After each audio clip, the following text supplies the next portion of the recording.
العدو الأصلي ماهوش عدوك. أعدائك مش بس إسرائيل ولا أمريكا ولا واحد كرهك بغباوة. العدو الأصلي هو أنت، خوفك من نفسك، من ناسك، خوفك إنك تنجح ومقلق تدخل في حاجات لا تكون نقطة فشلك وجراحك. العدو الأصلي إنك فعلا قلبك بيدق بسرعة كبيرة كل ما تنوي تعمل حاجة، تعمل حركات بتأكد إنك متوتر، وإن جيت ونويت تدخل في السكة فتلاقي إنك ملبوخ متعكنن، وتلاقي إنك متوتر، تعمل أوقاتها غلطات ربكة وقلة وعي وخوف. الخوف بيسيطر على قلبك، والجبن بيحكم في إرادتك، وسواس شغال على جسمك كله، وتيجي في الآخر وتهاجر وتسيب المركب بما فيها. قلبك مش قادر يتخطى إنه يكون قادر ويواجه. المشكلة لو لسه معاك في علاجها بمليون ألف طريقة. مرن قلبك بالتكرار، قول له يواجه مرة في مرة هتبقى تمام. الشمس نخافت تطلع الليل هيسود الدنيا وهنعيش في سواد، والليل نخاف يطلع الأرض هتعلن إفلاسها من بطش الشمس على الكوكب، والدنيا نعيشتها خايف هتعيشها فعلا كالميت. صلصال موجود اسما لا غير، فعليا ملوش أفعال على أرض المتجر. أنا آسف إن كنت بضايقك، بس الناس هتشوفها بتطلع وبتتقدم وانت محلك سر في نفس القعدة هتفضل قاعد. نفسك تمسك الدنيا بإيدك وتحقق أحلامك تما وتجيب عربية وبيت وعروسة، بس لا تملك شيئا ليكم. الخوف متمكن منك تما وتماما للآخر. لو عاوز طاقة إيجابية هديك، لو عاوز طاقة سلبية هديك، لو عاوز تحزن أنا في ظهرك، لو عاوز تفرح أنا معاك.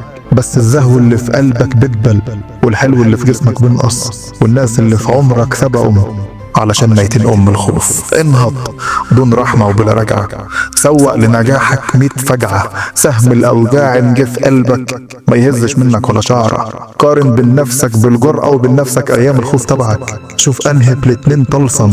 هتلاقي الجرأة بتطلع فوق والناس وياك كلها محترمة سواء بالعافية أو بالذوق. هتلاقي نفسك من جوه بقت واحدة جميلة ومحلوة. استخدم قلبك في الخير، الغدر وأتباع العافية إن حطيت فيهم رجلك هتلاقي القوة بقت مرضك، والصحة اللي في جسمك راحت. دنيا وموزونة وبالمقدار، ما تطولش. اللي بيعمل وحش بيروح منه باقي الأدوار، أما اللي القوة معاه في الخير هو اللي بكمل للآخر. لف بوشك أو روح على الناصية اللي في شارعك، أو افتح بلكونة بيتك شوف كم واحد كان تحت الأرض وبقدرة قادر نط لفوق. لا مثال عندك بالجملة. السر في كل اللي بينجح مش إنها جت حظ معاه ولا إنه كان شاطر جدا، السر في قلب القصة دي إنه دهس الخوف بإيديه، قامت الدنيا لعبت وياه. عارف لو كان لسه مخاف كانت الدنيا لعبت بيه. هتضيع وقت في قعدات عمال بتفكر وبتاع، هيضيع العمر في قرابيزك وهترجع تاني لنفس النقطة تتمنى انك تعلى وتنجح. برضك هتواجه ذات يوم كل الخوف اللي في جوفك، ويا اما تكسب كي تربح ويا اما هتقعد للاخر ويضيع العمر مع سنينك. لف الخوف شنكل شناكيله، ارمح في الدنيا، الدنيا لذيذة. بطل تحلم أحلام بالجملة وتبكي علشان مش هتجيلك. بالله إن شلت الخوف من ضلعك وإن دمرته كعدو تضرك هتلاقي النحس اتفك معاك. ياللي شايف نفسك منحوس، النحس معاك علشان خايف مش علشان إنك منحوس. اللي عدى البر التاني وحقق أحلامه فيس تو فيس ما قالش في يوم أنا عندي ظروف. كل الموضوع هد الخوف، كل الموضوع هد الخوف.